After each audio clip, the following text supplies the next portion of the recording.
E aqui damos início a mais uma edição de Guimarães em Debate, um olhar sobre a atualidade política, económica e social do Concelho de Guimarães. Esta semana com Francisco Teixeira e Carlos Caneja Amorim, por impedimento de Mariana Silva. E nos próximos minutos vão, como sempre, olhar para alguns dos temas que vão marcando a atualidade em Guimarães. Lembrar que o Guimarães em Debate é um programa do Jornal de Guimarães e que vai para o ar às sextas-feiras, a partir das 20 horas, e nos próximos dias podem continuar a seguir-nos nas diferentes plataformas digitais do Jornal de Guimarães. Ora, estamos a gravar este programa numa quinta-feira, portanto, véspera do dia em que habitualmente é colocado no ar. Nesta quinta-feira houve reunião do Conselho Municipal de Educação e o Francisco Teixeira acha que devemos olhar para uma das propostas que foi presente nesse Conselho Municipal, que tem a ver com a gratuitidade dos transportes coletivos e acesso a bens culturais e a espaços culturais por parte dos estudantes de Guimarães. Na segunda parte do programa, o Carlos Caneja Amorim acha que devemos voltar a um tema que de alguma forma lhe é muito querido, o conceito, aquilo que ele desenvolve como o conceito de Conselho de Cidade, e será sobre isso que olharemos na segunda parte do programa de hoje. É com estes temas que esperamos ganhar a sua confiança e ganhar a sua presença nos próximos 50 minutos deste Espaço de Liberdade, que são as emissões semanais do Guimarães em Debate. Meus senhores, bem-vindos a mais um Guimarães em Debate. Hoje diria que é uma espécie de mano a mano, no bom sentido, entre o Francisco Teixeira e o Carlos Caneja Amorim. E, meu caro Francisco Teixeira, como já disse há pouco, estamos a gravar este programa numa quinta-feira. Houve reunião do Conselho Municipal da Juventude. Tu mesmo fazes parte desse Conselho, em representação dos professores do ensino secundário, então é assim. E apresentaste uma proposta sobre a gratuitidade dos transportes públicos e espaços e bens culturais em Guimarães. Ora, qual é a grande justificação que dás para este investimento por parte da Câmara Municipal de Guimarães? Bernardo, boa noite a ti, ao Carlos e a quem está aqui connosco no estúdio. Uma reunião do Conselho Municipal de Educação e não só da Juventude. Da Juventude, peço desculpa, da Educação, obviamente. Não faz mal. Obviamente, obrigado. E a proposta foi aprovada, deve dizer-se, e foi aprovada sem votos contra, portanto, pela plenitude do Conselho Municipal de Educação, que é um conselho consultivo, para todos os efeitos, em sentido lato, que é um conselho com grande representatividade social. Eu diria que é dos conselhos de participação cívica, da auscultação cívica e social, dos mais representativos da organização municipal, da organização do nosso sistema democrático municipal. É um conselho em que estão presentes todos os diretores de agrupamentos de escolas e de escolas não agrupadas de Guimarães, representantes dos conselhos pedagógicos, representantes das associações de pais, representantes dos professores diretamente eleitos, como é o meu caso, que sou o professor que fui eleito pelos professores do ensino secundário das 4 escolas secundárias de Guimarães, mas também representantes de professores do primeiro ciclo e dos jardins da infância, representantes dos professores do segundo e do terceiro ciclo, representantes das forças de segurança, representantes da Segurança Social, do Ministério da Educação, representantes da Direção-Geral de Educação, representantes dos mais diversos instituições e órgãos sociais, políticos de Guimarães. É um órgão com cerca de 70 pessoas, com grande densidade e que, de facto, do ponto de vista daquilo que é uma leitura e uma expressão sociológica, orgânica, embora das figuras da educação em Guimarães, tem de facto uma enorme representação. Francisco, e essa enorme representação não lhe pode retirar a operacionalidade? É que deve ser muito difícil conseguir pôr essa gente toda a participar. Será quase que impossível, não é? Não, a reunião até foi bastante eficaz hoje e foi bastante construtiva. A reunião começou às 4 da tarde, com um ligeiríssimo atraso, 4 e poucos minutos, e terminou, era 7h15. 7 horas, 7h15 da tarde. Então tivemos 3 horas de reunião, com uma ordem de trabalhos relativamente densa, em que o último ponto da ordem de trabalhos foi justamente a discussão e votação da proposta que eu apresentei, que tinha no essencial 3 pontos, que eram, por um lado, a gratuitidade integral dos transportes públicos para jovens estudantes em Guimarães, desde o ensino básico ao ensino universitário, a estudar em Guimarães, fossem de Guimarães, sejam de Guimarães ou não sejam de Guimarães. O acesso gratuito a todos os equipamentos culturais, desportivos, e educativos e sociais municipais. de toda a natureza, e a gratuitidade do acesso a eventos culturais do município e a eventos culturais que, mesmo não sendo do município, sejam subsidiados pelo município em pelo menos 50% do seu orçamento. E a justificação disto é relativamente simples. Do ponto de vista dos transportes, não faz nenhum sentido que numa cidade que se quer integradora, educativa ela própria no seu conjunto, que se quer uma cidade em que os jovens tenham um contacto direto e facilitado com a cultura, com o desporto, com os equipamentos culturais mais densos e mais sofisticados, que os jovens só possam mover-se de modo gratuito da escola para casa e da casa para a escola naquela linha específica, sem poderem sair dessa linha e fora dos horários escolares. Isto não faz sentido nenhum. Quer dizer, os jovens têm que, fora dos horários escolares, nomeadamente à noite, aos fins de semana e em outros momentos da sua vida, devem poder mover-se em toda a cidade, independentemente dos seus recursos. Quer dizer, um princípio essencial à liberdade de expressão até é a liberdade de movimentos. E sejamos claros, uma parte muito significativa dos vimaranenses ganha o salário mínimo. E, portanto, a questão dos recursos financeiros para se mover é de enorme importância. E, portanto, os jovens em particular, os jovens de idade escolar, quando digo jovens, aqui incluo os jovens universitários, devem poder mover-se livremente no Conselho de Guimarães.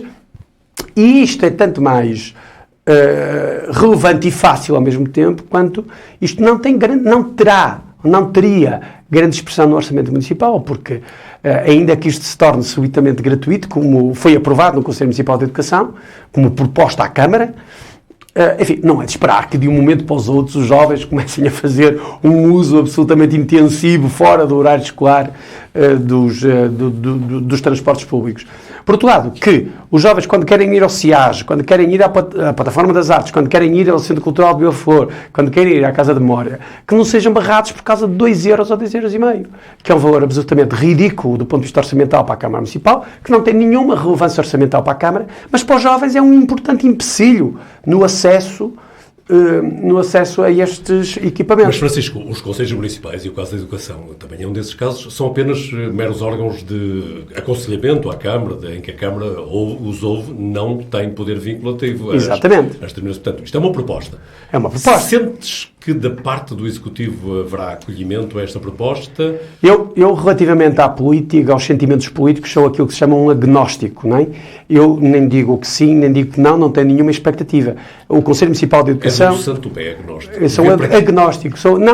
Nem tenho nenhuma expectativa. Quer dizer, o Conselho Municipal de Educação é um órgão de aconselhamento, é um órgão de propositura, de participação cívica, daquilo que se chamaria, em termos formais, a democracia participativa, um órgão de democracia participativa, mas, claro, quem tem que deliberar é a Câmara Municipal de Guimarães, que tem a legitimidade eleitoral e política para isso, não é o Conselho Municipal de Educação. Mas o Conselho Municipal de Educação é um importantíssimo órgão de deliberação, de pensamento, de raciocínio e de expressão da vontade orgânica, não da vontade individual, e por isso é que não pode substituir a Câmara, que foram eleitos por expressão da vontade individual dos cidadãos, e, portanto, esta expressão da vontade orgânica e da deliberação racional eu acho que tem que ser tido em conta nas deliberações que a própria Câmara Municipal de Guimarães faz.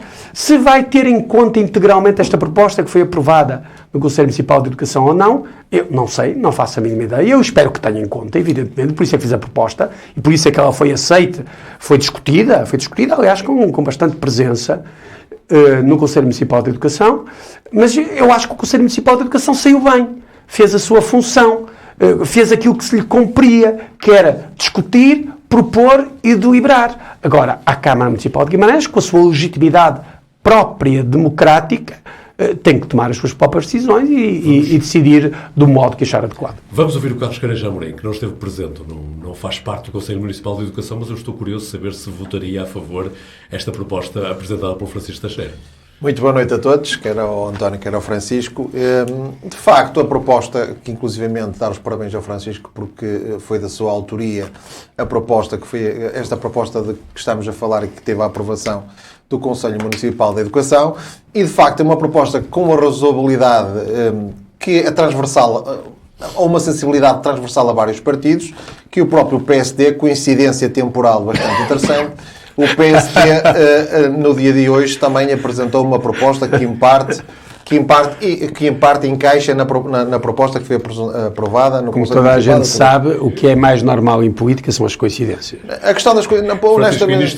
Carlos, peço desculpa, mas isto também és agnóstico nesta coincidência. Completamente agnóstico. Eu relativamente a isso, até porque pelo histórico do PSD, a nível de pensamento para o projeto para o Conselho de Cidade, o PSD sempre defendeu, o PSD e o CDS, juntos por Guimarães, sempre defendeu esta lógica de facto de gratuitidade para os estudantes na questão dos transportes públicos. A questão que o Francisco traz, e que acho que é um plus bastante interessante, é a questão de acesso à cultura, que de facto é bastante relevante e traz aí uma outra dimensão, embora nós depois possamos discutir esta distinção entre idades pode eventualmente também nos levar mais longe, porque inclusivamente hoje muitos estudantes não são necessariamente jovens, tá?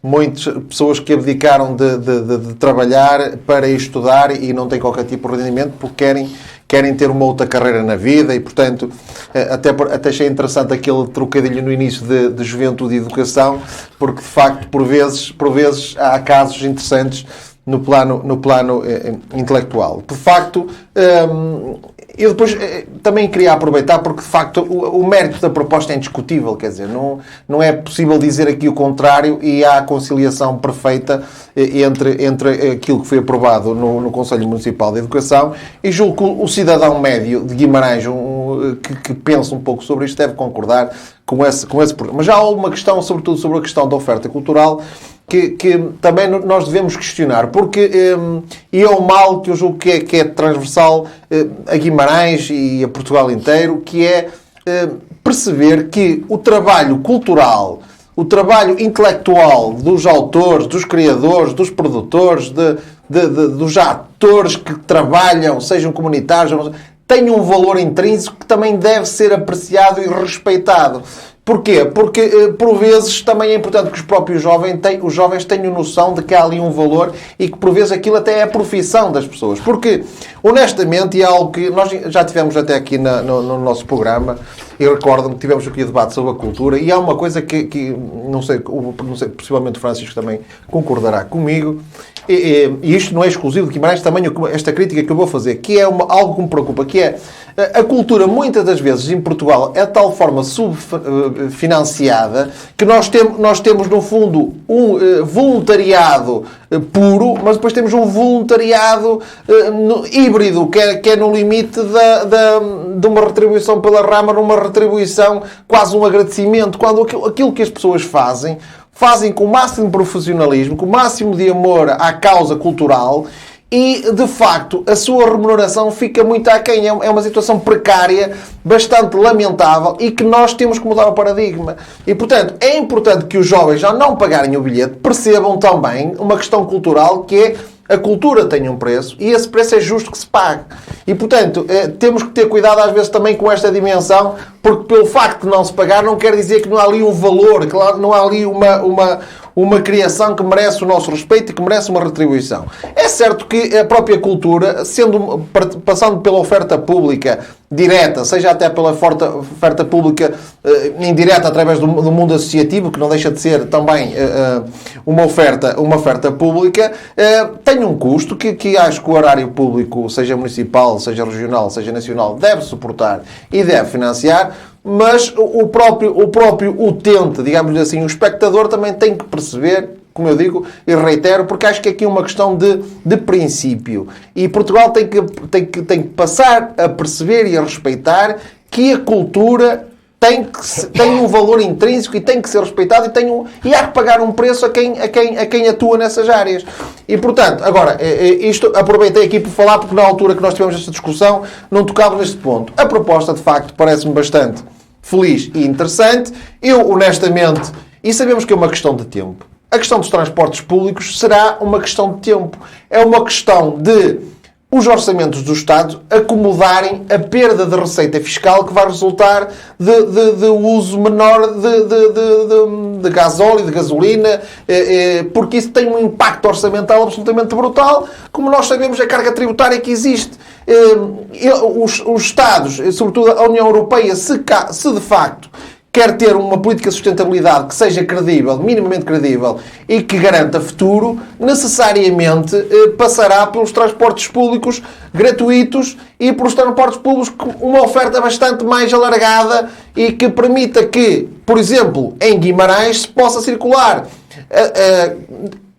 nos momentos mais fundamentais do dia-a-dia das pessoas, se possam deslocar entre a cidade e as vilas e as freguesias sem haver dificuldades de mobilidade. E, portanto, o futuro passa por aí. Sabemos que há um caminho a trilhar, sobretudo, como eu digo, em termos de custo fiscal, mas se as pessoas perceberem que o transporte público, como já existe nas grandes áreas metropolitanas, como existe Porto e Lisboa, o intermodal que existe entre comboio, metro, o bus, os autocarros, quer dizer, cria-se ali uma rede intermodal que permite que as pessoas se desloquem sem necessidade de transporte particular. E, portanto, o caminho passa por aí, o caminho passa por também termos uma inovação que seja concreta, não é estarmos sempre a falar em sonhos distantes, porque nós temos que ser pragmáticos e temos que oferecer soluções. Francisco Teixeira, e então, e agora?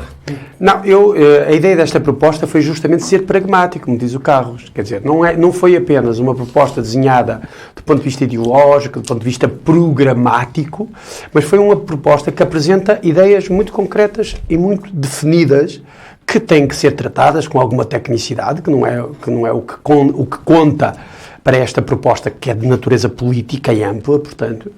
Mas são ideias muito concretas que podem ser executadas com relativa facilidade e com um custo muito baixo, com estes acrescentos argumentativos que o Carlos apresentou, que é o valor ambiental e o valor comportamental na defesa justamente de um ambiente sustentável, que o hábito de usufruto dos transportes coletivos de maneira gratuita pode proporcionar a partir das novas gerações para as gerações depois subsequentes. E na cultura, se calhar, e na cultura ainda mais. Eu não quero deixar de abordar esta questão que o Carlos abordou, embora ele não tenha dito assim diretamente, eu coloco a questão desse modo. Mas será que é um argumento utilizado há 50 anos atrás?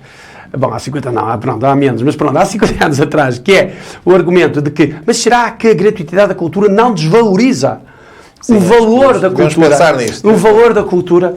Não, esse é um argumento antigo que já não colhe. Quer dizer, hoje toda a gente percebe que o valor do trabalho cultural, da imaginação, da criatividade cultural, tem um valor intrínseco que merece uma retribuição justa. Mas, Francisco, achas que a comunidade tem essa ideia e tem essa percepção? A comunidade ainda não tem essa ideia, nem tem a percepção, como não tem muitas outras. Mas uma parte da comunidade já tem essa ideia e já tem essa percepção.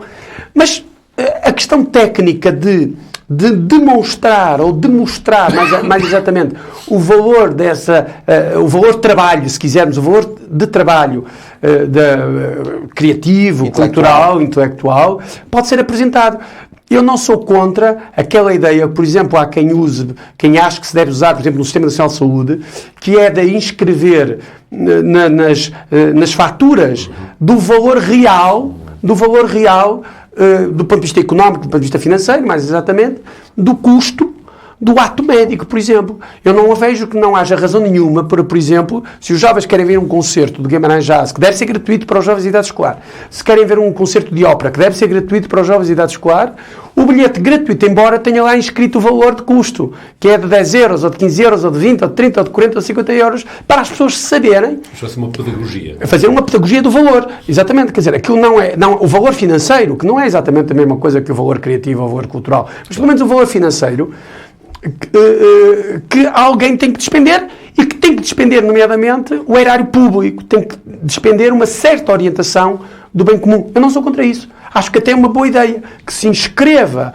nos bilhetes de acesso gratuito o valor financeiro para fazer justamente a visibilização e a pedagogia do valor financeiro daquele ato criativo, daquele ato cultural.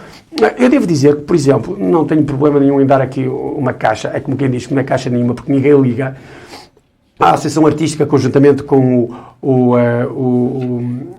a Companhia de Ópera de Setúbal, vai promover em dezembro, com o apoio da Câmara de Guimarães, vai promover em dezembro a Carmen, vai produzir a Carmen em Guimarães, no Centro Cultural de Vila Flor, um espetáculo de ópera de grande dimensão, com orquestra ao vivo, com uma ópera com 60 ou 70 membros em palco, atores em palco, e que a minha proposta, no contexto da ASMAV e no contexto das relações com a Câmara, é que justamente, embora a receita fosse em grande parte para a ASMAV, porque é a ASMAV que produz, a minha proposta, que foi aceita, aliás, pela Câmara, neste contexto específico, foi a de que os jovens em idade escolar tenham bilhetes gratuitos. E pelo nosso lado, até porque em parte isto é subsidiado pela Câmara, porque a Câmara subsidia a orquestra, subsidia o espaço, os bilhetes são gratuitos. Nós não queremos lucrar, não queremos ter prejuízo, porque não podemos ter prejuízo, é tão simples como isso, mas não queremos lucrar. E, portanto, os bilhetes serão gratuitos. Eu não tinha pensado, mas... Isto é uma dupla caixa, por um lado. É uma dupla caixa, exatamente. Por um lado a Carmen e, por outro lado, os jovens... Os jovens terão acesso gratuito à Carmen, jovens em idade escolar. Sim. E depois existe aqui a questão técnica que o Carlos levantou, e muito bem, é que eu sou muito sensível, que é os que não são jovens e que estão em idade escolar ou em idade universitária. Eu acho que se devem incluir, devo dizer. Acho que se devem incluir também, desde que frequentem, exatamente, desde que frequentem. Acho que não têm que fazer aquilo que se chama no sistema fiscal a demonstração, não é demonstração de resultados, que já é para empresas, a demonstração de rendimentos. Não tem que fazer demonstração de rendimentos, quer dizer, a ideia deve ser universal. Se está inscrito na universidade e está a estudar a tempo inteiro, deve ter acesso gratuito à cultura. Enfim, já ninguém liga, mas a verdade é que na nossa Constituição, na Constituição da República Portuguesa, está inscrito o direito à cultura, como um direito constitucionalmente consagrado. Ora, se nós já temos direito ao saneamento básico, se temos direito à água canalizada, porquê é que não devemos ter direito à cultura? Hoje que já temos saneamento básico, já temos água canalizada, já temos esses investimentos realizados. Não há nenhuma razão, do ponto de vista económico, para que isso não aconteça. Francisco, eu coloco aqui uma outra variável, partindo também da minha tese inicial da questão da gratuitidade, poder trazer aqui desafios que sem prejuízo, eu ser a favor da proposta. Que é... Na ASMAV não se coloca isso, mas, por exemplo, quando está em causa eventos organizados por entidades públicas, se normalmente quem, no fundo, acaba por financiar a gratuitidade ou os preços reduzidos são os próprios produtores, os próprios artistas, pela retribuição simbólica que não pode ser. Mas estás a compreender o que eu quero dizer? Mas isso porque não poderia muitas das ser. vezes a oferta cultural que nós temos a preços aceitáveis, muitas das vezes é à custa de o artista não ser minimamente remunerado e tens razão, mas não pode ser. E é isso é essa outra variável que eu quero chamar aqui. Mas eu acho atenção, essa variável relevante, acho essa variável importante. Não há nada que, para quem lida com artistas, como eu lido cotidianamente, não há nada que mais me custe que ver a precariedade. A precariedade e os baixos salários de uma parte importante, em termos quantitativos, eu falo com alguns protagonistas culturais aqui em Guimarães, mas isto não é exclusivo. Não é exclusivo. Para não se perceber, não quero aqui entrar na partidaria. Estamos a falar em termos abstratos, que é, pedem contributos a muitos agentes culturais, a muitas associações, inclusive até escritores, para proferir conferências em assembleias, em juntas de freguesia, em entidade, e depois entendem que nem devem, e as pessoas até têm algum poder em pedir uma remuneração, mas a própria entidade não oferece e não vê nessa perspectiva. Quando muitas das pessoas vivem daquilo, não tem plano B. É investir na cultura e na sua qualidade como artista. Mas eu, em tese, concordo integralmente contigo. Quer dizer, custa-me ver as baixas remunerações em geral e até me custa ver mais ver as baixas remunerações dos artistas, porque, enfim, tem alguma afinidade intelectual e profissional até, e cívica. Custa-me mais.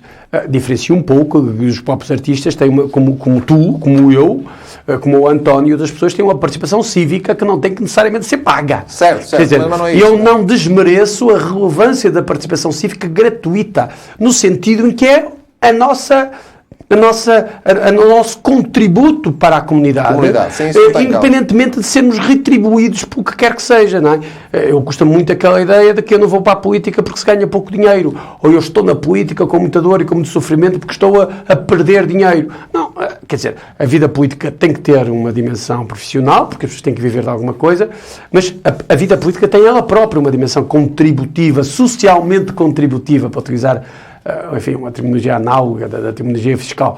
E, portanto, eu acho que as pessoas têm o dever o dever cívico de participar na sua comunidade sem terem que ser necessariamente remunerados. Desde que isso, e aí concordo integralmente contigo, não seja feito à custa do seu ganha-pão e da sua base cultural e da sua base profissional. No fundo, é porque isso existe em várias áreas de atividade, inclusive na própria área desportiva, em que o voluntariado, no fundo, acaba por financiar algo que o erário público, não obstante também está consagrado na Constituição, o direito ao desporto, fica muito aquém daquilo que era necessário.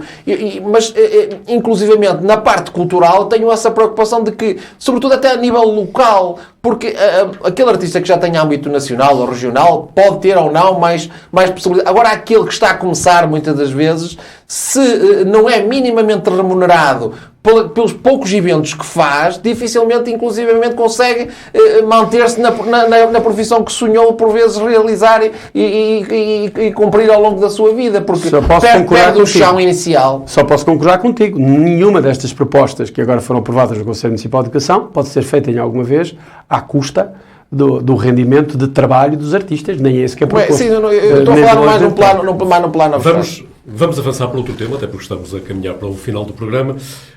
E o conceito de Conselho-Cidade, que o Carlos de vez em quando tem aqui trazido, agora propõe que olhemos para ele de uma forma, enfim, com maior detalhe. Carlos, o que é que se passa exatamente? Há um Conselho a duas velocidades?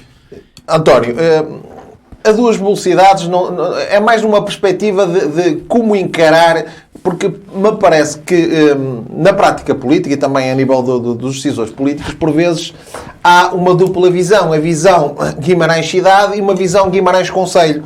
E eu, inclusivamente, sobretudo, porque isto é de tal forma complexo e diversificado, eu acho que era importante, sobretudo até na questão do próprio PDM, que o próprio Dr. Domingos Bragança admite e colocou já, sobretudo em 2021 e já em 2022, a necessidade de avançar nas vilas de Guimarães, de estabelecer projetos âncora e procurar criar ali também, no fundo, crescer a cidade para lá. O que me coloca alguma preocupação é que isto devia ser um conceito inicial. Porque, inclusive, entronca num conceito que também está na base, me parece, da própria proposta que o Francisco falámos já há bocado do Conselho Municipal de Educação, que entronca na construção de uma cidadania plena no plano concelhio, que é o que eu estou a referir, que é, mesmo a nível da oferta cultural, da oferta educativa, da oferta desportiva, da oferta a nível da saúde, até porque nós agora temos que colocar... E da ação social, temos que colocar até que tendo por base as novas descentralizações que estão a ocorrer, em que nós temos que ter uma noção com o olhar do central, que é o município, para toda a comunidade, que é todo o concelho. E, portanto, eu julgo que o concelho, ao interligar-se de tal forma que a cidade vai ao limite do concelho e as freguesias vêm ao limite da cidade, criar uma realidade única que, a mim me parece, será muito mais rica e terá muito mais a oferecer à comunidade vibrarense. E isto pode parecer que é basicamente teoria, mas em termos práticos pode ser extremamente relevante até para a coesão territorial, que para mim é fundamental. Porque, de facto, nós não nos podemos esquecer, e por vezes nós esquecemos disso. O Conselho de Guimarães perdeu Vizela. E nós temos que ter consciência que há vilas em Guimarães que também que querem carinho, que querem atenção. Porque há vilas, inclusive, que estão nos limites fronteiriços, como outros concelhos, que há alunos que já vão estudar para a escola vizinha em vez de estudar nas escolas em Guimarães. Vão ao centro de saúde vizinho, já não vão ao centro de saúde em Guimarães. E depois cria-se aí dinâmicas que distanciam em vez de aproximar, e sobretudo na questão da identidade vimaranense. E, Carlos, mas esse não é o discurso do poder político em Guimarães? De que não há distinção entre o centro e a periferia? No sentido que é procurado essa ideia de conselho de cidade. A mim, julgo que vai precisamente no sentido contrário. Eu noto claramente que freguesias como o Lordelo, freguesias como as próprias Taipas, e a gente vai percorrendo essas localidades e Pevidém, sentem que por vezes há um distanciamento relativamente ao poder central, que não têm atenção, inclusivamente até algo que para mim me parecia absolutamente normal, que era a Câmara Municipal reunir com as freguesias para tentar estabelecer um plano de ação prioritário para cada uma das freguesias. Para que os dois pontos de decisão trabalhem em conjunto. E não há essa preocupação, a mim me parece. A preocupação de todos se envolverem no ato de decisão para que toda a comunidade vimarense saia a ganhar. Nós temos algo que pode estar... Muitas pessoas, possivelmente, estão desatentas e não se estão a perceber. E isto, para mim, era uma verdadeira caixa para que a comunidade vimaranense e toda a comunidade nacional se aperceba de que a regionalização que estava prevista como descentralização está a ocorrer na prática com desconcentração. O que quer dizer? Está a surgir agora os governos regionais que resultam das Comissões de Coordenação e Desenvolvimento Regional, que estão a abarcar as competências que eram das direções regionais e que o futuro vai nesse caminho. E nós temos que estar preocupados que, para fazer parte destas comunidades, todos os concelhos que estejam minimamente preparados em termos de a comunidade estar toda unida, vai ter um poder muito mais forte do que aqueles em que ao centro temos a cidade e as freguesias estão completamente distantes em termos de interligação com esse próprio poder central. Portanto, temos que estar atentos e esse conceito de Conselho-cidade, porque inclusivamente quando se fala no plano político de Guimarães, só se fala da cidade. Quando se pensa em Guimarães é cidade. Guimarães é um concelho extraordinário com 9 vilas. São 9 vilas, portanto, nós temos que pensar o concelho como um todo, daí que o que há de bom na cidade deve ir para todas as freguesias e para todas as vilas, de forma ponderada, não de uma forma excessiva, daí o trabalho em rede. E o que há a nível das freguesias que seja bom para a cidade, no sentido de trazer a ruralidade à cidade, também seja complementado. Meu caro Francisco Teixeira, não preciso ter dons adivinhatórios para imaginar que discordas em muito daquilo que o Carlos disse. Não sei se discordo, porque eu acho que o Carlos foi muito, eu ia dizer redondo, mas não digo oblíquo, não é? Portanto, eu acho que o Carlos falou sobre tudo em concreto, sobre tudo em geral e não muito em concreto sobre o que é que ele entende como cidade-conselho, que depois é preciso... Conselho-cidade. Ou conselho-cidade, e depois é preciso trazer a ruralidade à cidade. Bem, esta questão... Mas ele referiu alguns exemplos concretos que, na ótica dele, são... O caso das Taipas, Pavidém, Lordelo... E qual é o caso concreto? A questão que se constata claramente que começa nessas comunidades a haver mais uma interligação, por exemplo, em Lordelo, com Santo Tirso, com Vizela, a questão das escolas, dos centros de saúde, que as pessoas começam a ir a outros espaços e depois começa-se a perder um pouco da identidade vimaranense. Bom, vamos ver. Esse caso concreto, eu não acho que isto seja suficientemente relevante. Vamos ver. Se as pessoas vivem em Lordelo ou vivem em Moreira de Cónegos e têm um centro de saúde em Vizela para uma urgência, provavelmente vão ao centro de saúde em Vizela. Faz mais sentido que ir a outro centro de saúde que esteja mais longe, que não esteja exatamente ali ao lado. Quer dizer, as pessoas têm que ver que isso acontece em todas as circunstâncias fronteiriças. Em todos os níveis fronteiriços, seja entre cidades, seja entre municípios, seja entre países. Não é? Mas começa aí, Francisco. Não, é normal. Começa aí esse distanciamento. É normal que algumas pessoas de Moreira de Cónegos e do Lordelo, particularmente do Lordelo dos limites, estejam mais próximas, ou porque as pessoas trabalham em Santo Tirso. Enfim, isso aí não me... Acho que isso não é especialmente relevante. Vamos ver. A questão que o Carlos põe é uma questão antiquíssima, mas que sobretudo emerge a partir estou com felicidade, é tudo antigo. Não, é muito antigo. É muito antigo em geral e relativamente antigo. Não quer dizer que seja mau, será antigo. Mas eu não disse que era mau, não é? Eu disse só que é antigo. Aliás, eu sou daqueles que acho que há muitas coisas antigas magníficas, não é?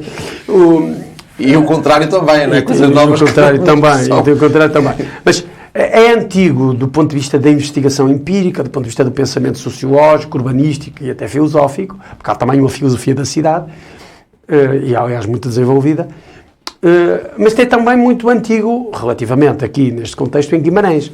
Há 30, 40 anos em Guimarães, mais exatamente há 30 anos, mais exatamente, entre 30 e 40 anos, a questão da articulação e do planeamento urbano, da articulação entre a cidade e as vilas, entre a cidade, isto é um facilitismo da linguagem, já vão ver porque, entre a cidade e o campo, entre a cidade, sede do município, e o campo, a sua articulação urbanística, é um assunto que foi glosado e tratado urbanisticamente, enfim, sociologicamente, tecnicamente, pelo urbanismo, nomeadamente do Fernando Távora e do Paulo Portas, que foram os principais responsáveis. Falta-te falar do Maradona dessa área, que é o Gonçalo Ribeiro Teles, não é? Que acho que a nível de... Sim, mas em Guimarães, não. Em Guimarães, o Gonçalo Ribeiro Teles tem uma ou duas obras em Guimarães, curiosamente. Eu estava a falar mais na perspectiva nacional. Sim, mas em Guimarães em particular. Da ruralidade no plano sim, mas em termos concretos em Guimarães. Quer dizer, o Fernando Távora e o Paulo Portas, o Nuno Portas, que é pai do Paulo Portas, são os grandes responsáveis pelos primeiros planos de urbanização, já agora, no caso do Távora em particular, da construção urbanística que é o Centro Histórico de Guimarães. E a grande questão que se punha no tempo do Portas e do Portas e ainda hoje se coloca é justamente qual é a articulação entre um núcleo urbano forte e, no caso de Guimarães, uma policentralidade ou uma policentralidade urbanística no nosso concelho.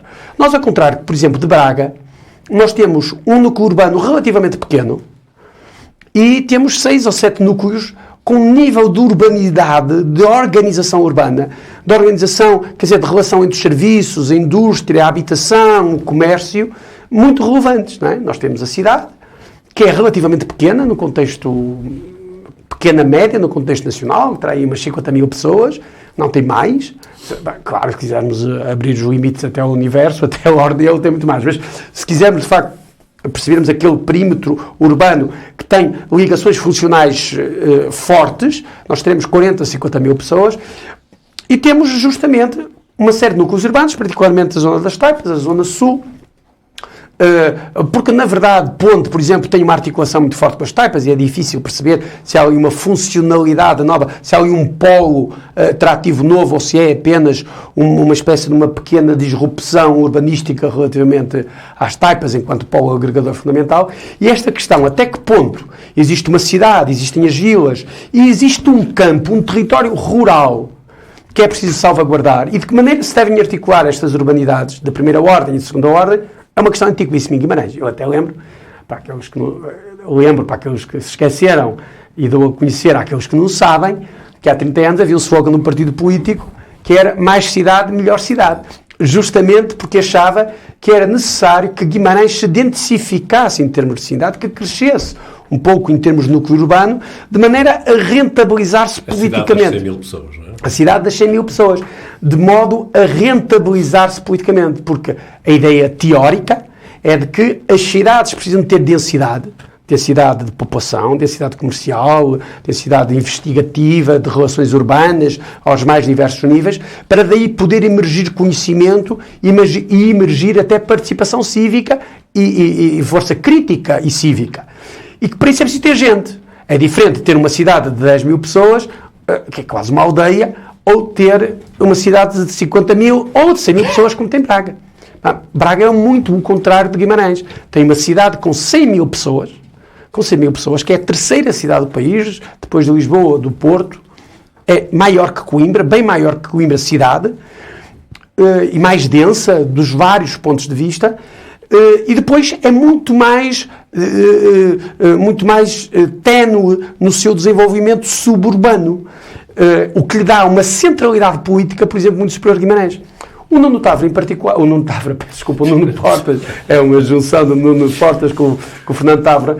O Nuno Portas defendia a ideia que Guimarães era justamente, Guimarães Concelho, não podia ser articulado numa lógica de cidade-campo, de urbanidade urbana, passa a redundância, e urbanização da ruralidade e organização da ruralidade, mas, pelo contrário, o Concelho de Guimarães era um concelho como uma urbanidade distribuída, que era um concelho em que o concelho foi crescendo de maneira orgânica, de maneira não planeada, pelas ruas. Esse é o meu conceito. Pronto, mas isso era o conceito em grande parte urbanístico do Távora, do Portas. Todas as nossas ideias são um pouco emprestadas nos dias de hoje. Sim, claro, naturalmente. Mas esse é o meu conceito. Mas pela parte que me toca eu tenho muitas dúvidas. Já na altura tinha, né? Na altura, quando isto era discutido, há 30 anos atrás, e continuo a ter. Porque, ainda que seja verdade que hoje esta dicotomia radical em cidade e campo já não é operativa, já não é operacional, porque o campo entra na cidade. Existe quem acha que há uma nova ruralização e uma das cidades, no sentido este movimento das hortas e dos jardins urbanos, que há uma tentativa de ruralização da cidade, e que há simultaneamente uma urbanização multipolar ao ponto de acabar com a distinção entre cidade e campo, e a cidade como que ser uma cidade distribuída, uma cidade genérica. Eu gostaria Termino só. O problema disto é que a ideia de cidade distribuída e cidade genérica, que acaba com a distinção, ainda que apenas, para utilizar um palavrão já agora, heurística entre cidade e campo, pode eliminar aquilo que são marcadores da organização social e até da organização ecológica e da organização cívica absolutamente essenciais até os dias de hoje, que é esta distinção entre um espaço que é um espaço pré-citadino, pré-urbano, originário, e um espaço que é uma construção mais intencional, ainda que não seja completamente intencional. E, portanto, esta discussão não é uma discussão fácil. E nos dias de hoje ainda mais, quando as cidades parecem invadir todo o real, não é? Hoje em dia, no mundo, há 80 cidades com mais de 20 milhões de pessoas, a cidade parece invadir todo o real, e há cada vez mais uma saudade do rural, uma saudade da ruralidade. Uma saudade. É que o teu tema é um tema discutido em Guimarães há 30 ou 40 anos, não leves a mal, mas é só, consultar os textos da época. Mas eu quero trazer para a centralidade do debate. Este assunto não é um assunto fácil, que se faça com demagogia, não é o que estavas a fazer, não é o que estavas a fazer, mas não é um assunto que se faça com demagogias baratas, e é discutível se é útil urbanizar o Concelho de Guimarães inteiro, acabando com distinções metodológicas, com distinções entre aquilo que é originário, que é pré-citadino, e aquilo que é uma construção urbana típica, como é o nosso núcleo urbano. Carlos trazer novos acrescentos aqui Francisco, ainda um ponto mais concreto, que inclusive o próprio Francisco desenvolveu e tocou, que tem a ver com a questão da oferta de habitação, por exemplo. Nós estamos a constatar em Guimarães, o que inclusivamente estamos a constatar no país inteiro, a questão do preço das habitações, que está completamente inacessível à classe média e aos jovens que querem adquirir a primeira habitação.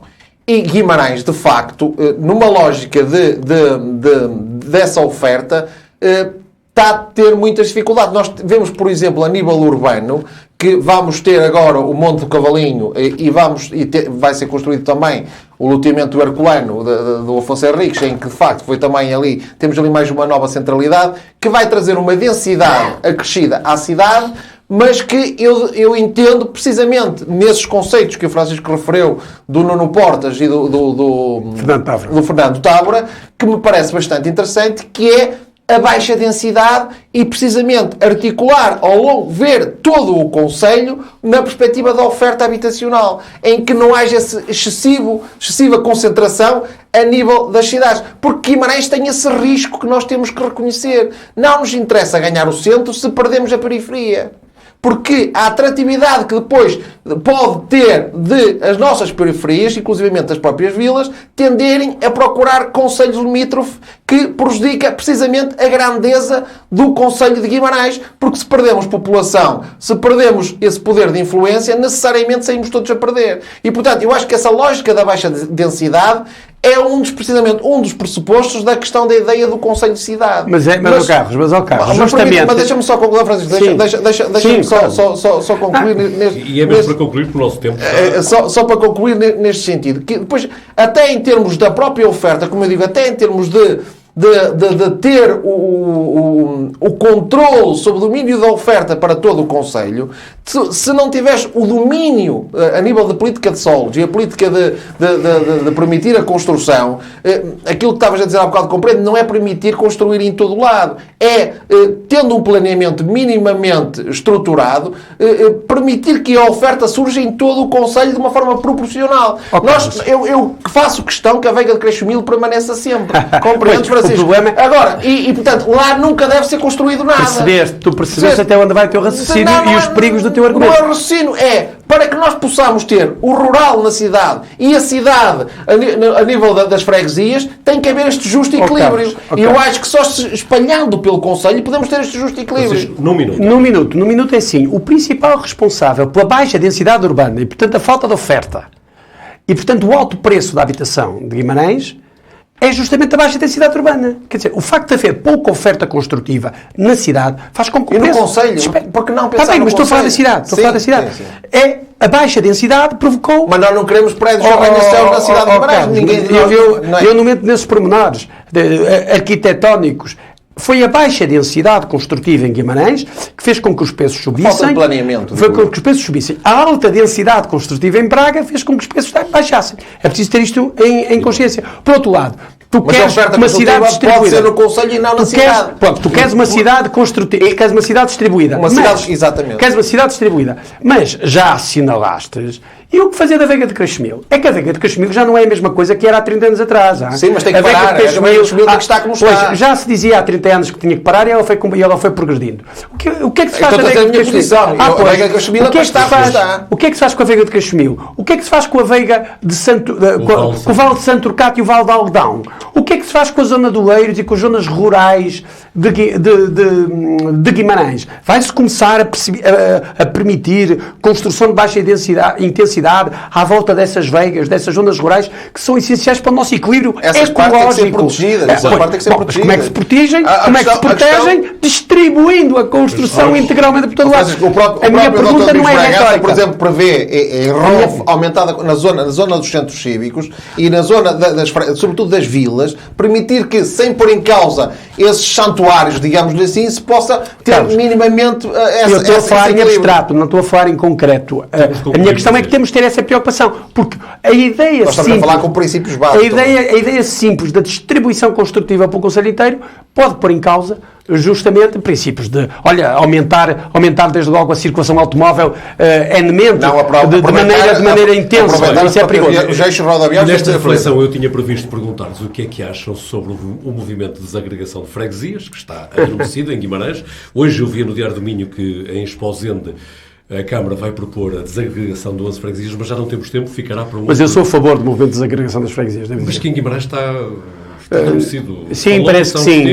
A Câmara prometeu acompanhar as freguesias que o pretendessem fazer, mas... Há uma freguesia que possivelmente vai avançar. Eu sou a favor da desagregação, mas isso tem que surgir da vontade política das próprias comunidades. Fica marcado por se as próprias comunidades não tiverem força cívica para desenvolver isso, porque de facto a contra-reforma Relvas foi uma coisa terrível para a vida cívica e a vida política nacional. Concordo plenamente. E isso é uma reflexão muito importante que deveríamos fazer. Concordo plenamente. Porque por agora chegamos mesmo ao final, mas ainda reservei um minuto para ouvir o Carlos Carneja Amorim a desafiá-lo a lembrar algo que deveríamos ter falado e não falamos, como sempre. António, eu vou falar de algo que mexe extremamente comigo. Eu julgo que foi na altura até que Francisco Teixeira tocou. Não sei se recordam quando foi aquela questão das mulheres no Afeganistão, que a voragem das notícias faz com que por vezes se banalize o mal e nós não tenhamos consciência do que se está a passar. Eu julgo que neste momento está a passar o mesmo com a guerra na Ucrânia, porque de facto isto está a atingir níveis de uma gravidade extrema. Inclusivamente, nós estamos a constatar que outros países estão a aproveitar para aumentar o belicismo, como se está a constatar na Coreia do Norte, com os mísseis que constantemente estão, inclusivamente hoje mais uma vez, sobre o Japão. A própria China, no último congresso do Partido Comunista Chinês, a sinalizar que a Formosa pode eventualmente passar a fazer parte do país e, portanto, a insinuar uma ameaça de invasão. E, portanto, eu queria alertar que a guerra é algo absolutamente trágico que nunca se deve banalizar. E o que se está a passar na Ucrânia com estas mortes, que são absolutamente inacreditáveis, o nível que se está a atingir, deveria estar sempre nos nossos pensamentos, para que de facto se tente de uma vez por todas fazer com que a Rússia, porque inclusivamente a guerra na Ucrânia só acaba com o envolvimento da China, e se a China tomar uma posição em que obriga a Rússia a reconhecer as fronteiras iniciais. Francisco Teixeira, desafio idêntico para ti? Eu enviei-te, já vi que eu não perguntei. Já lá está. O meu desafio é este. É um assunto que estivemos a tratar em metade do programa, mas eu acho que se justifica. Esta é a capa do último número da Eletra, o número 18, deste trimestre, até ao final do ano. A Eletra é talvez, para mim, a mais importante revista de pensamento português contemporâneo, e Carlos, o número deste trimestre da Eletra, o assunto central da Eletra é justamente os problemas da relação entre a cidade e o campo. Juro que não sabia disso. Pronto, exatamente. Mas a Eletra ganhou um novo leitor. Ganhou um novo leitor. E este tema, portanto, cada Eletra tem um tema central e depois tem artigos adjacentes. E o tema falou em China, a Eletra é patrocinada pela EDP. Exatamente, é uma coisa muito curiosa porque a Eletra é patrocinada pela EDP, é propriedade da EDP. Mas o tema central da Eletra é justamente a cidade e o campo. As relações urbanas, políticas, culturais, a evolução da ideia de cidade, a evolução da ideia de campo e, sobretudo, a evolução da ideia das relações entre a cidade e o campo, vista por alguns dos principais pensadores portugueses. Tem uma entrevista que é um artigo de grande densidade do Jorge Gaspar, português, e tem artigos, ensaios e entrevistas de alguns dos principais pensadores contemporâneos, vivos, todos eles. Portanto, é uma revista de ponta relativamente à reflexão urbanística e filosófica, neste caso concreto, relativamente às questões da cidade e do campo, com um acrescento de trazer, ainda por cima, um portfólio importante sobre a obra e preparado pela própria da Graça Moraes. Que é Graça Moraes, que é uma grande pintora, para mim, talvez a maior e a mais importante pintora portuguesa viva, que trabalhou em Guimarães, começou a sua carreira artística em Guimarães, que fez exposições em Guimarães com grande densidade e que justamente trata de maneira muito subtil e ao mesmo tempo muito intensa as questões eu ia dizer da ruralidade, mas da autenticidade feminina e da autenticidade da relação das mulheres, nomeadamente com o campo e com os seus territórios mais ancestrais. A ler e a comprar e a degustar com muita intensidade, ainda que seja financiada pelos chineses. E com este convite, desafio do Francisco Teixeira para repensarmos a nossa relação entre a cidade e o campo, chegamos ao final de mais uma edição do Guimarães em Debate. A promessa é que voltaremos 2 ou 8 dias com outros temas e outros protagonistas, ou os mesmos protagonistas, porque por agora é mesmo tempo de colocarmos um ponto final. Lembrar que nos próximos dias poderá continuar a seguir-nos nas diferentes plataformas digitais do Jornal de Guimarães.